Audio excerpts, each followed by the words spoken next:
How to grow Welwitschia mirabilis. Are you like me? Do you want to grow a Welwitschia mirabilis from seed? But now you are having a very hard time finding reliable information. Well, I want to close this gap and record my full journey here on YouTube, starting with my preparations, and hopefully we'll come to a video where I show you how I care for mature plants. This is part 1 and I just want to cover my preparations in this video. I did an awful lot of research and basically probably read every single forum post, every single Instagram post, every single research paper and book ever written on this topic. And actually there aren't all that many, and some actually published in different languages, to come up with a reliable strategy to germinate Welwitschia mirabilis seeds.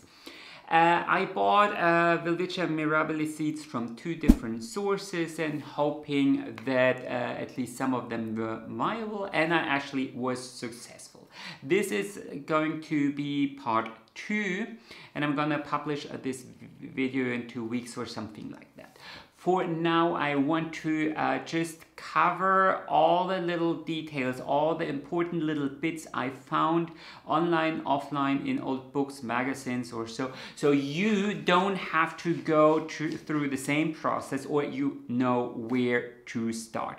So please, look into the description box. I'll add tons of links there, and maybe I actually find the time to do a little blog thing online where I sum everything up in text form. So I'm gonna put a little link into the description as well. Now, the Welwitschia mirabilis probably doesn't need introduction anymore. If you found this video, you probably know everything or all the important bits about it anyway. For me personally, it has been a holy grail. You know, it might not be the prettiest plant, it's incredibly slow growing, so why do I want it? Because it really tells a story. It's such an interesting plant. I mean, I know these people, so many plant people go for monsteras, philodendrons and things. I just feel these plants are sort of boring. They often don't really tell a real story, so why would I pay hundreds of dollars for them? The Welwitschia mirabilis, on the other hand, is the only remaining species in its genus. It's a living fossil, native to Namibia and Angola, and only grows 2 leaves during its whole life. They are rumored to get as old as 2,000 years, and maybe that's why they are called, and I need to read this, Twee Blak kan je dood in Afrikaans. I don't know if I probably butchered this pronunciation. 2 leaves can't die. And the Koa name would be Raros, something like that. Raros, something like that. My Koa language studies have, well, it's been 15 years or something like that, and I basically forget everything. Anyway, ever since I saw the first Welwitschia mirabilis at the Botanical Garden in Berlin, I wanted to have one. And this video aims to summarize all the resources I found on growing Welwitschia mirabilis. You'll find everything in the caption. For now, I want to highlight a couple of things. So, the British Cactus and Succulent Society has two journals that have a brief little, chapter or article on growing Welwitschia mirabilis. So that's issue 3 2005 and issue 2 2022. 2. In both cases, it's only, I mean, these are really, really lovely journals for anyone who is interested in cactus and succulents. However, the articles on Welwitschia mirabilis are rather brief and probably don't tell you all that much about the critical stage. So the first couple of weeks of growing Welwitschia mirabilis from seed. So I think they do fill in a couple of gaps, but they alone probably won't provide you with a sound strategy. Then we have research papers. So I really can recommend this one here. So this is Growing Welwitschia mirabilis by Berman, 2009. And this, it's for free, so you can just download it on his website. So this really has a lot of interesting information and bits, and it also contains one page from the Palm Garden Frankfurt, where they share how they germinate Welwitschia mirabilis. Then we have one very, very interesting research paper called, and I need to read this again, Environmental Requirements for Germination of Dispersion Units of Welwitschia mirabilis by the Salvatore Carafa and Caracciu. So this really, really is a very, very thorough scientific essay, and with a lot of very, very valuable information in it. And then we also have this German paper, and it's called Welwitschia mirabilis, eine ökophysiologische Betrachtung bei Michael West and Werner B. Herpich. It's in German. I'm not even sure if there is an English version available, but maybe there is. And then there is this book here. It's rather expensive. I think I paid 195 euros. Very expensive, but very worth it. So it's called Welwitschia mirabilis, the Uncrowned Monarch of Namib. Quite the fun pun, of course, if you know a little bit about Welwitschia mirabilis, by Van Jaarsveld and Pon. So this big tome comes with tons of pictures, actually quite a nice guide on germinating Welwitschia mirabilis. You should know that half of the book is actually full of artwork from artists around the world that got inspired by Welwitschia mirabilis, so that's probably, let me check. So that's from page 186, so that's almost 100 pages full of artwork. It's nice, it's pretty, but probably won't help you in germinating Welwitschia mirabilis. Now, of course, there's also quite a bit of information to be found online on Reddit, Instagram, in various forums for cactuses, caudex, and succulents. You can also glean a little bit of information here and there. For example, on YouTube, you will find a series by a Thai, from Thailand, a YouTuber called 2B's Garden, focusing on growing on Welwitschia mirabilis. So there are 3 episodes. He just talks in Thai. There are no automated subtitles or subtitles, so if you don't know Thai, so I don't really understand it. But you can watch a little bit and kind of find a little bit out, you know, if you know a little bit about germination, about planting, you kind of guess what's going on. Be careful, Thailand has different pests, so he actually used some pest control in its substrate, different humidities and so on. So if you don't live in Thailand, that's probably not all that useful, but still I wanted to mention it, and I'm gonna link it in the description below as well.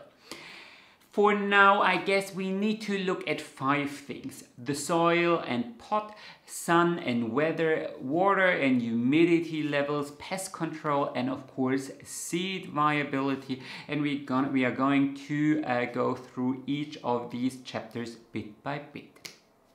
let's start with the soil or substrate you will need. And by the way, I have a little note, well, a little script here in front of me, and I'm frequently going to glance at it because, quite honestly, I don't want to win, you know, the next generation YouTube star, whatever prize with this video. I want this to be informational, and I hope you don't mind. Well, we'll need to start with the soil. I found quite a couple of different suggestions in terms of soil composition. Some say it needs organic components or some organic material in it to retain some moistures. Others say they don't use any organic material in their soil at all. Most sources, however, will agree that the roots or the seeds should never be outright wet, considering that the Namib Desert is one of the driest places on this planet. That's probably not all that surprising. It has been suggested, however, that as the plant ages, so if you take a look at these old mature plants, there is a lot of debris around it because the leaves sort of dry off at the ends, and it has been suggested that as the plant ages, the dead parts of the leaves will be added to the soil, and maybe that's why some people suggest mixing in organic material. So we visit I think it's this magazine by the British Cactus Society. They seem to be in favor of adding more and more organic material later on. So when you repot it, they basically say, so when you first repot it, add a little bit of organic material, and then the second time maybe a little bit more. Interestingly enough, Ernst, van Jaarsveld and Ushipon describe the habitat of the Welwitschia as follows, and I need to read this. On the 150-kilometer stretch along the Welwitschia Way, you will find them on every imaginable substrate.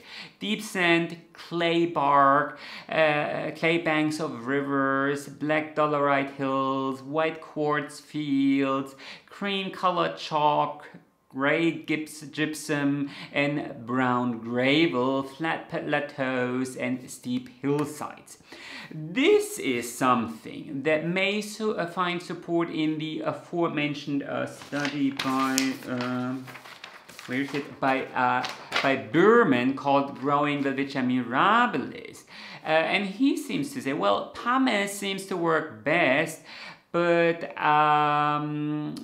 well, for him in Germinating Welwitschia Mirabilis, but perlite or a standard cactus mix, even scoria, seem to have no major deviation in terms of long-term viability of these seeds.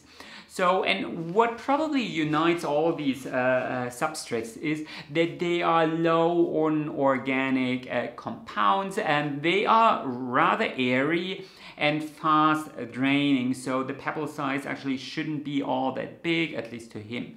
So, so a gritty sand mix with some clay and a medium pore size seems to be favorable. Now, the Thai succulent nursery I mentioned before seems to favor a mix that is, by all appearance, I can't translate it, I mean, but you can just look at it and guess a little bit. It seems to be, you know, a bit of a barky mix used for orchids with some perlite in it and a little bit of grit. And then they add a layer of medium-sized pumice, gravel as a drainage layer below and to cover the seeds. In terms of pots, because that is also a very important thing we need to talk about. I've seen everything from plastic cups to huge clay drainage pipes. Now, if you plant, seeds are actually very hard to come by, and you typically don't end up with hundreds of seeds. So I typically would say, well, you know, these little plastic cups, why bother? If you're just gonna plant 10 seedlings, you can just go for a big pot to begin with. One thing you should be aware of, that clay pots are actually, if you pair that with a fast draining substrate that has little or no organic compounds in it, be aware that you will have to water these Welwitschia mirabilis quite frequently. Berman suggests that too small a pot makes managing the humidity and the moisture in the substrate a lot more difficult, and that's why he actually suggests bigger pots. But I guess it will depend a little bit on your local climate. Are you in Arizona or are you in Thailand? Is the humidity, I don't know, 80% or close to zero? Are the temperatures in there high 40 degrees Celsius or 80 something Fahrenheit, or are they much lower? Or are you using a germination station and so on? Most sources will agree that repotting risks damaging the roots, especially in the first couple of months when the taproot hasn't branched out yet. And if in this state, if the taproot is damaged, the plant will die quickly. So Ernst von Jansfeld or the Kirstenbusch Botanical Garden seem to agree on that in the first couple of months, don't risk damaging the taproot. Berman, on the other hand, seems to be of the opinion that damaging the taproot is actually not a major problem and that the plants can indeed survive that. Now, the British Cactus Society Journal seems to suggest that the taproot actually starts to branch out after around 6 to 10 months, depending on your climate. And after it branched out, then it can easily overcome minor damage, and I guess that might explain the differences in the perception of these various authors. Either way, I feel that using a larger pot from the start seems to be recommended, unless you have favorable conditions and plan to, sprout hundreds of seeds.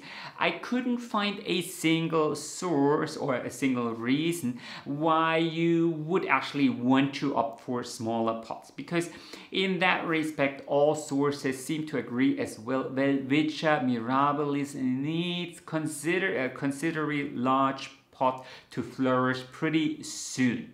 But there's a little twist here. So Anna E. Centers from the Washington State University seems to recommend using peat pots for the germination, as this will facilitate transplanting them later on without disturbing the root. Peat also seems to wick away a little bit of the moisture from the seed, so that's beneficial as well. I also found an ancient blog from the biological department of the Fullerton University saying, and I need to quote this as well, problems were encountered with the plants in these milk cartons. So they used milk cartons because they're high and insulated, of course, to plant the Welwitschia seeds. Problems were encountered with the plants in these milk cartons as the water didn't drain completely from the bottom holes, resulting in a saturated layer of gravel near the bottom. When the roots reached this layer, the tips rotted and the rot spread up, eventually killing the seedling. Now, what about water and humidity? So, of course, this is a sturdy desert plant home to the coastal areas in Namibia, one of the driest regions on this planet. There is almost zero rainfall, maybe once every 10 years. And it's only during these heavy rains that the Welwitschia seeds get a chance to sprout successfully in nature. So it has been suggested that this is one of the reasons why you will typically find groups of Welwitschia that appear to be roughly the same age in nature. Now, there are two important takeaways here. First of all, Welwitschia mirabilis needs water and humidity to germinate, quite a bit of it. And secondly, since these rain events are so rare, the seeds are typically viable for quite some time. You know, not indefinitely, but at least a year or even two. And one guy from the British Cactus and Succulent Society stored seeds for 18 years, albeit in a freezer, and even then 10% were still viable and sprouted. In nature, the seeds are probably dispersed by wind, so this means there is no need to burrow them deeply into the soil. They are probably just covered, you know, by air-blown sand and grit that might have been scattered by the rare animal passing by. This is, of course, just an educated guess on my part. I didn't actually find any research paper, not a single one, that examined the distribution of these seeds in greater detail. So to sum it up, Welwitschia mirabilis germinates when these very rare heavy rainfalls happen, and then the seeds, they just basically lay on the ground and there's maybe a little bit of grit on top of them. In terms of humidity, you do have to understand that Welwitschia mirabilis grows mostly in the coastal areas. The Namib Desert is just a narrow little strip following the Atlantic coast, and fog is typically the main source of water here. This typically means a very high humidity of up to 100% in the morning and almost none in the evening. So that's the weather pattern there. For some time it has been speculated that the plant can actually absorb moisture in the air simply because there is an absurd number of stoma. So we're talking about 22,000 per square centimeter on the leaf. So, you know, for succulents or cactus won't have that. But no evidence whatsoever has been found that the leaves were built to facilitate this. Western herpish summarize, even a nightly absorption of water vapor via the stomata can be ruled out. Currently, it can be assumed that Welwitschia mirabilis acquires water only via the soil of course, some of the nightly fog might fall out around the broad and expansive leaves. Of course, this might add to it. So in comes the next feature that is frequently discussed. It has sometimes been theorized that the very long taproot would burrow so deeply into the soil that the plant might rely purely on underground water. But that too has been found lacking, or at least impossible to prove in nature. Some say it's only serving as an anchor, yet the high transpiration rate of the Welwitschia does imply a connection to groundwater according to Wester and Herpisch. So they are kind of not 100% sure here. Still, it's much more likely that the plant covers the biggest part of its quite high water demands via a widespread system of roots below the surface. I don't know if you've ever seen a picture of those very old specimens with a big fence around it. That's probably to protect the area of the root, because the radius, according to studies, the radius of this root network can be up to 15 meters. So it's also notable that these roots would not be close enough to the surface to absorb fog. However, I did read that the rather large leaves and all that debris shield the soil below the Welwitschia mirabilis from the intense heat and thus discourage too fast an evaporation. Either way, I would assume that the Welwitschia mirabilis actually benefits from quite some humidity in the air, especially early in the morning. The Palm Garden in Frankfurt even suggests sprinkling the leaves 1 to 4 times per week with water. Now, interestingly enough, these Salvatore Carafa and Carrera 2 observed that the constant exposure of the dispersion units to water vapor enables germination. However, they also came to the conclusion that fog alone, at least not in nature, would not be enough to sustain the seedlings. It has to be also noted that the germination percentage decreased significantly under a water potential of 1.5 megapascal. To quote, "In this work we observed that the germination percentage first increased with decreasing water availability." So I guess this means that the medium should be kept relatively moist but not wet and should never be allowed to dry out completely. Watering from above seems to be preferable to watering via a tray, as the roots might actually rot if they stand in water too long. I am a little bit conflicted here because most people trying to germinate these seeds seem to struggle with damping off.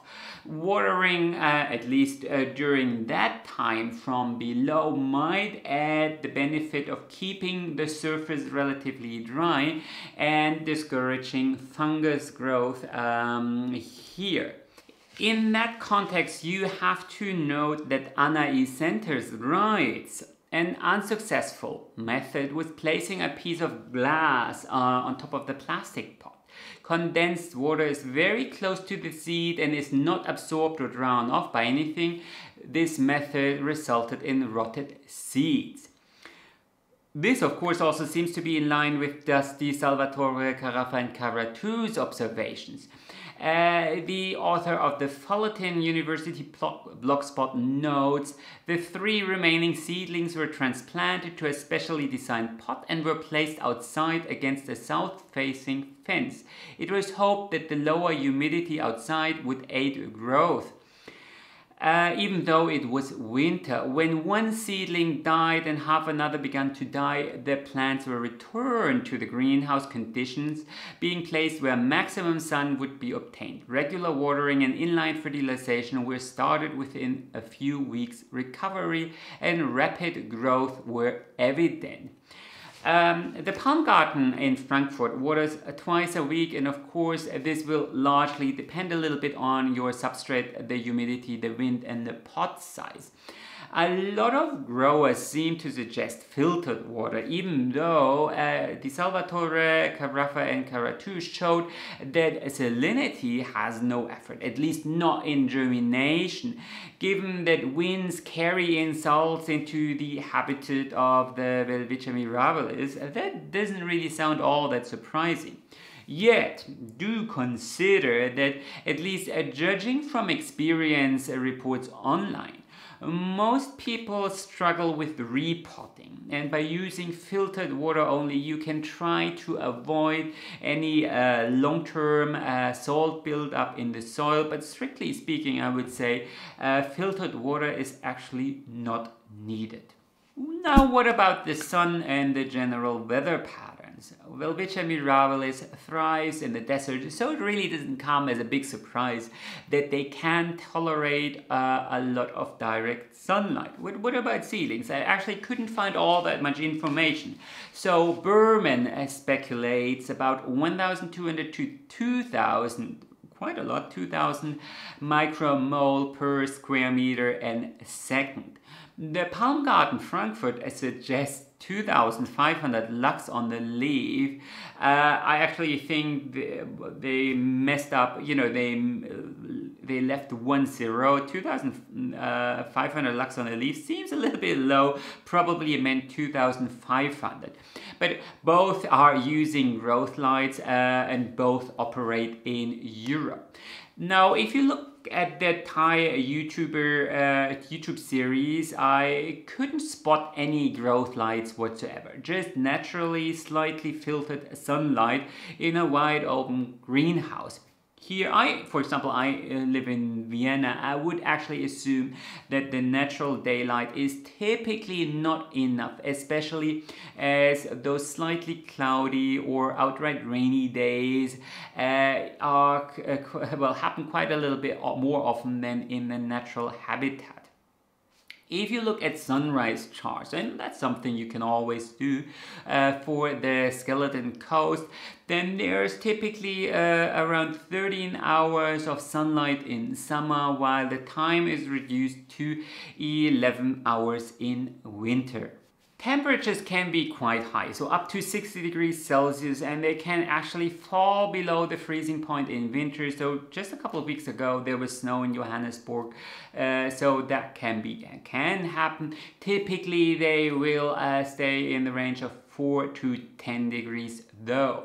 In cultivation, temperatures between 15 and 35 degrees have been recommended, and for germination the consensus seems to be above 25 degrees Celsius, and that's actually the temperature most botanical gardens seem to operate with. Di Salvatore, Carafa and Caracciu in their very noteworthy research paper found that the germination is pretty steady between 20 and 30 degrees, but drops dramatically when temperatures above 35 degrees are reached, and at 45 degrees Celsius it falls to 0.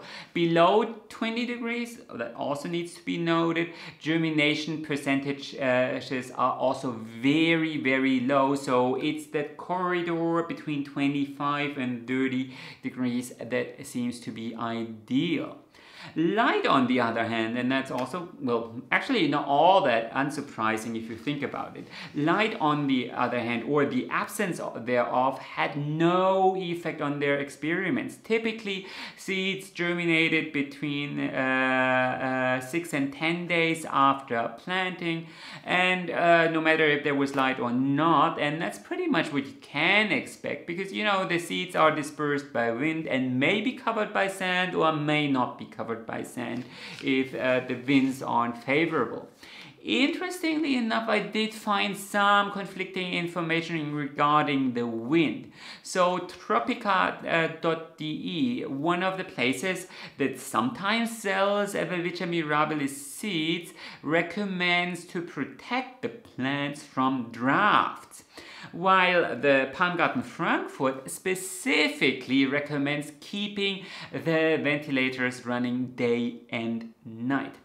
My personal take here is this: there is a constant slight wind in the habitat. So the Skeleton Coast National Park shows winds ranging from 12 to 19 kilometers per hour throughout almost the whole year, with stronger winds of up to 30 kilometers per hour between April and August sometimes. Plus, in cultivation, where you are limited by the size of your pot, fighting fungus and rot is your main problem, and a fan definitely can help to keep the top layer dry and prevent damping off. So I would say, and that's actually what I used in Germinating Welwitschia mirabilis, I think actually a fan is to simulate the winds is a very good idea. Now, almost all sources I found online and offline mentioned one major problem: damping off. Getting the seeds to sprout seems to be rather easy, though the initial success rates ranged from 10 up to 80%. I had around 70%. So this is pure anecdotal, and it's, you know, for me it's impossible to compare the different approaches I found online in a systematic way, because you don't know where they acquire the seeds, what temperatures they use, the humidity, and so on. So I think you can't really compare that. Yet getting these initially brown little beauties to sprout doesn't seem to be the biggest problem. It's right when the two cotyledons are starting to develop that a fungus, well, most people say it's a fungus called Aspergillus niger, claims the fragile seedlings, and it has been suggested that the spores are carried on the wings of the little seedlings. However, that would typically be the case for seeds collected in the wild. These days, it's very unlikely that the seeds you buy online are collected from the wild. So it's probably other airborne fungus spores that may be present and fill in that gap. Anyway, damping off seems to be a very, very big problem. Now, from all that I've read, mature plants don't seem to have a problem with pests whatsoever, and they mostly die because they either get too much water or too little water or too little sunlight. And you know, given the harsh climate, that's not very surprising. I mean, there seems to be a tick that thrives around Welwitschia mirabilis, though they could also be involved in pollination, so the verdict is still out. I think if you watch the YouTube videos of the this Thai succulent nursery, they actually add little red pebbles to their soil mix, and this probably is a pesticide because they're probably fighting whatever there in Thailand. Here in Central Europe, probably not a big problem. It's damping off that seems to concern most people who try to germinate Welwitschia mirabilis, and typically that's the biggest obstacle. Most agree that for that very reason, using sterile soil and pots, or as best as possible, is recommended. And most sources that showed success in surpassing the first couple of weeks seem to agree that regularly watering with a fungicide, Chinasol, seems to be the weapon of choice, shows good result, and I can confirm this. The Palmgarten Frankfurt suggests to Palmgarten Frankfurt suggests to decontaminate everything with Fusan, and then water every second day with Chinasol, and then water with Previcure, that's a biofungicide, right after sprouting. So quite a mix to make up for any possible resistances, I guess, and for me that too seems to work very well. Now, I quickly also want to talk about seed viability, because according to Berman, fertilization rates of the seeds are not very high, so he estimates only around 50%, and that could be one issue you face when trying to germinate these seeds. These days, most seeds you can buy online come from cultivation, and the cones are thus pollinated by hand. So I am not sure how significant Berman's observation is, because I think he obtained all his seeds from Namibia and from the wild. Another aspect that is very interesting in this context is that ungerminated seeds kept at low temperatures, so 10 degrees Celsius or lower, were fully viable, whereas ungerminated seeds at high temperatures, so 45 degrees and above, lost their viability. So at least according to the Salvatore, Carafa and Caratru. So I guess it is important to store them in a cold environment, but other than that, it doesn't matter. However, that is noteworthy, because of course temperatures above 45 degrees Celsius are reached in the natural habitat. And also very interesting, so I found this one blog spot from a scientist at the Yukon Botanical Conservatory saying, "I've had good luck sowing the seed right after it was shed in September, October in a sunny warm spot in a pot of well-drained soil mixed for desert plants." So you don't really need to keep that for 3 months, or I don't know, let it freeze or whatever, so you can basically just put it in soil whenever. Earlier research suggested that the wings of the Welwitschia mirabilis might contain a germination inhibitor. I mean, if they are collected from the wild, they may contain fungus spores, but some people speculated that they also contain germination inhibitor, and that's why they clip the wings. But Di Salvatore, Carafa, and Cara too were not able to prove this. Ernst van Jaarsveld of the Kirstenbusch Botanical Garden also writes, the wings can either be torn off or left on before sowing. So he says it doesn't really matter. And from Reddit and various forums I divined that seed viability seems to drop after around 1 to 2 years. Whether that is due to heat stress or incorrect storage, I don't know, but that's what I've read. Yet